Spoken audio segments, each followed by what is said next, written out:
Isaac called in Jacob, then gave him a blessing and said, "Don't marry any of those Canaanite women. Go at once to your mother's father Bethuel in northern Syria and choose a wife from one of the daughters of Laban, your mother's brother.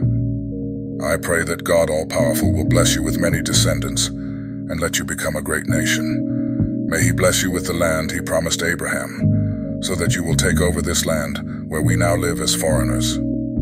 Isaac then sent Jacob to stay with Rebekah's brother Laban. On his journey, Jacob stops for the night, using a stone for a pillow.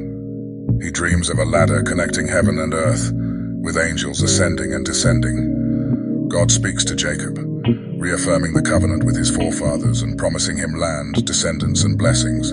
Jacob wakes, surprised by the encounter, and consecrates the place, naming it Bethel.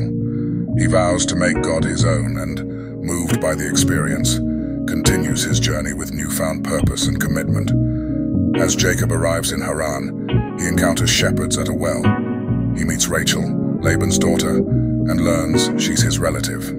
Jacob helps water Rachel's flock and is welcomed by Laban. When Laban heard the news about his sister's son Jacob, he ran to meet him. Laban hugged him and kissed him and brought him to his house.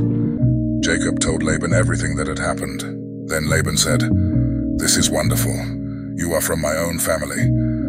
So Jacob stayed with Laban for a month. One day Laban said to Jacob, "You are a relative of mine. It is not right for you to continue working for me without pay. What should I pay you?" Now Laban had 2 daughters. The older was Leah and the younger was Rachel. Leah was average at best, but Rachel was beautiful.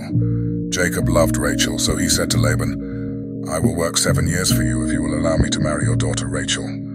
Laban said, "It would be better for her to marry you than someone else, so stay with me." So Jacob stayed and worked for Laban for 7 years. But it seemed like a very short time because he loved Rachel very much. After 7 years, Jacob said to Laban, "Give me Rachel so that I can marry her. My time of work for you is finished." So Laban gave a party for all the people in that place. That night, Laban brought his daughter Leah to Jacob. Jacob and Leah had sexual relations together. In the morning, Jacob saw that it was Leah he had slept with, and he said to Laban, "You have tricked me. I worked hard for you so that I could marry Rachel. Why did you trick me?"